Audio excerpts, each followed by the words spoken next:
Grandmaster Luke Skywalker is a Force user who is pretty much known for his ability to do anything. It is well known by now that he had inherited the potential of the Chosen One, and by the time of 40 ABY, Luke was beginning to tap into the upper echelons of his power. Having said that, there existed two Force abilities used that Luke said he could never master, except he eventually did. For today's holocron, we have some deep lore. We are going to be diving deep into the esoteric side of the Force. It was said that the dark side was a pathway to unnatural abilities, but the light held some wild secrets of its own. There are two specific techniques that Luke was convinced were beyond his grasp even as the Jedi Grand Master, and they both came from the same Force religion, an order known as the Aing-Tii monks. Although Luke believes some knowledge was out of his reach, luckily it doesn't have to be for you. We are constantly diving deep into legends to find the golden lore that has been lost to history. So if that interests you, then be sure to crush that subscribe button with the Force and reach out and become a lore junkie today. Now, the holocron awaits. By the time Luke Skywalker was Grand Master, the Jedi Order was basically the face of all things to do within the Force in the galaxy. Palpatine had done such a good job at wiping their memory away that Luke had to put in great work in order to get the Jedi name and history back out there. Eventually, mostly with the help of the New Republic, the Jedi were widely recognized again in the post-Imperial era. However, there still existed many Force-based religions aside from the Jedi, some who weathered the storm of the Empire and remained long after Sidious. One of these was the Aing-Tii monks, a peculiar alien race that was a cross between almost every kind of land creature. Although they were mammalian and stood on 2 feet, they had long spindly bodies with lizard-like heads and tails, but they were covered by bony segmented plates. The monks did not speak through sound, but instead possessed 6 long tongues that they used to communicate through smell and through touch. The Aing-Tii are perhaps one of the most unique specimens in the lore, not just biologically, but in their culture as well. Specifically though, their approach and their view on the Force. The monks do not believe in a light or a dark side, but took to the idea that it came in shades of color. In this respect, we consider them to be a neutral group, or perhaps they found their way of balance. But unlike most Grey Orders, the Aing-Tii monks are not passive. They had a streak of hostility and xenophobia, mostly born of their very strict beliefs. You see, the Aing-Tii monks worship deities that they referred to as those who dwell beyond the veil. While we don't have any records of them detailing these gods, evidence taken from their names suggests that they worship the Celestials. Perhaps the veil in question is the great hyperspace barrier itself that now surrounds the galaxy. Since the Celestials established that before mysteriously vanishing themselves, it could be that the Aing-Tii remembered them, continue to worship them as gods now. The Aing-Tii monks resided on a planet that was a closely guarded secret in the Kathol Rift, a region of space that is incredibly difficult to access. This was the reason they remained safe during the era of the Empire, because it was nigh impossible to reach their homeworld and they rarely ever departed. When they did, it was to run errands for their gods, to make religious pilgrimages to sacred locations around the Kathol Rift. Any Aing-Tii that traveled outside of this place were referred to as warrior monks, and even after leaving, they remained reclusive. Warrior monks tended to attack anyone who attempted to learn more about them and their tradition, however, making them dangerous. Their people are one of few species in the galaxy who are innately Force sensitive, much like the pure-blooded Sith. They believe that this is a gift from those who dwell beyond the veil, and as such, the monks treat the Force as something highly sacred, not to be meddled with. Despite practicing the Force themselves, they avoid using it whenever possible, believing that flippant use was disrespectful. Having said that, they were ready to use it to exact justice on their most hated enemies, slavers.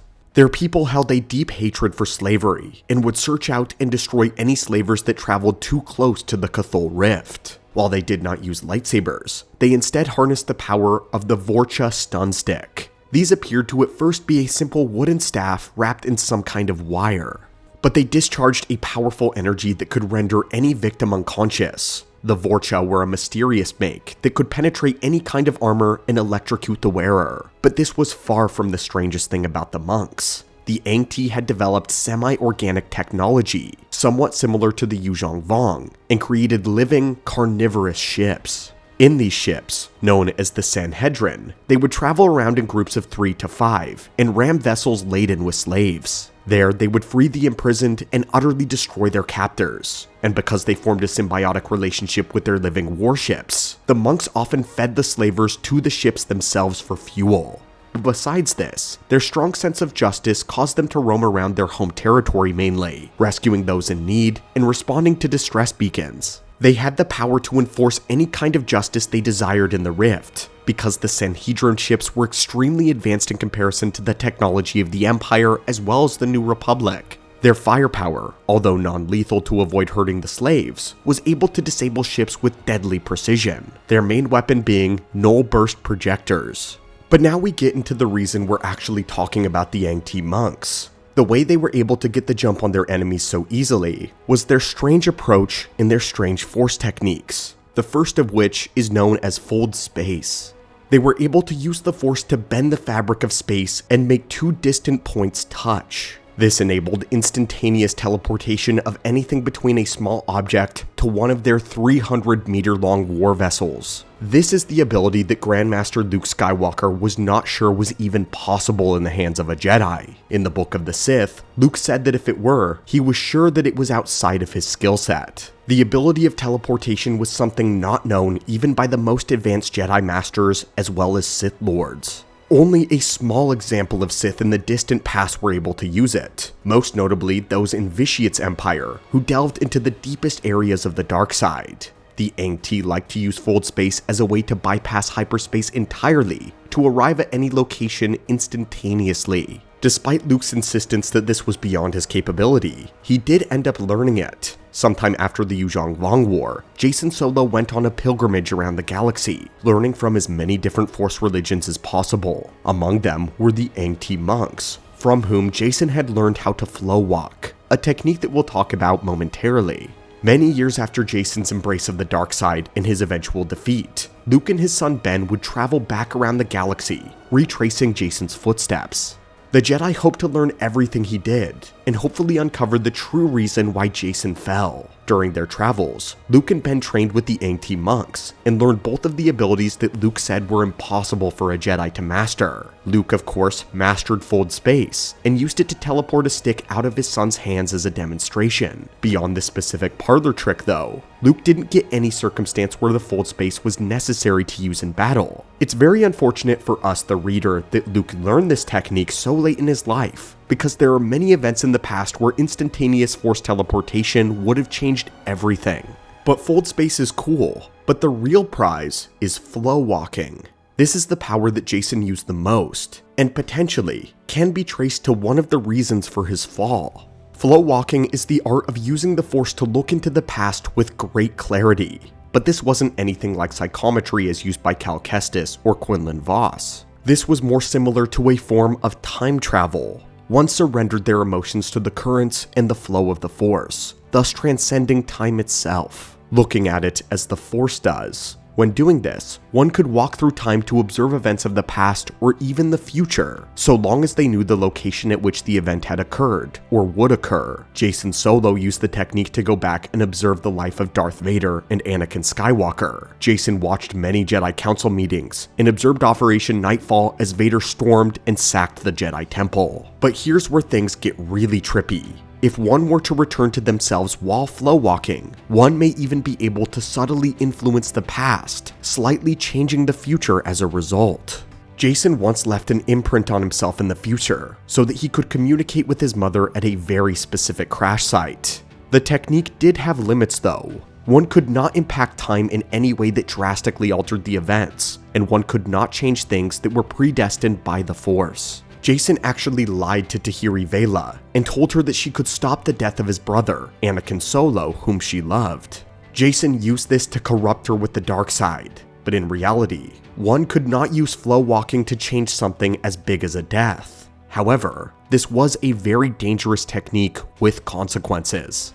If one did not center themselves in reality, they would risk being lost to the flow of the Force. Ben Skywalker once flow walked to the moment that Jacen learned this technique, but Ben was so overwhelmed that he declared that he would never use the ability again. For Luke, flow walking was the biggest clue to figuring out what happened to Jacen. and it remained one of the most important Force abilities ever created. Think about it for a second, guys. This was a Force technique that gave Grandmaster Luke Skywalker difficulty. Luke departed the Aing-Ti monks with a great amount of respect and admiration. Their sense of justice, connection to the living Force, and willingness to treat it as sacred made Luke rethink how he should be operating among the Jedi.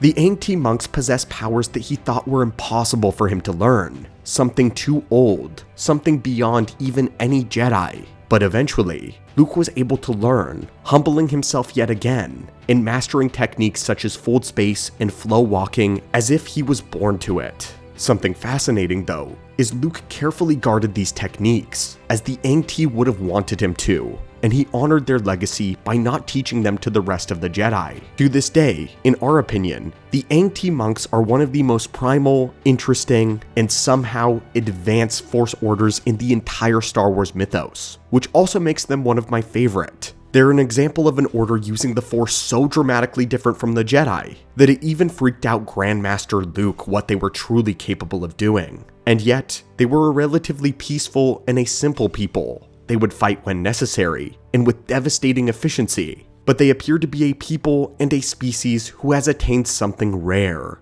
pure, lasting balance. But now, what do you think? If there is ever a world where we're lucky enough to get a TV show starring Luke Skywalker's Jedi Academy, would you want it to feature other Force-based religions such as the Aing-Ti monks? It's fascinating that powers like flow walking are reserved for a group of people who notably do not want to use the Force in excess. If the knowledge of how to alter the past in any capacity got out, then it would truly create chaos among the lore.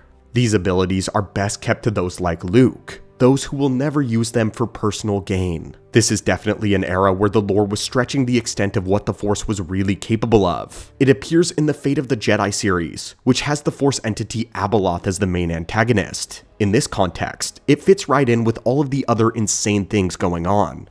If you're interested and want to learn more about this era, then be sure to let us know in the comments down below. If you feel the holocron deserves it, leave a like so that it may boost its signal and reach systems currently beyond our access. As always, thank you so much for joining us here today and continuing to support the channel. May the Force be with you.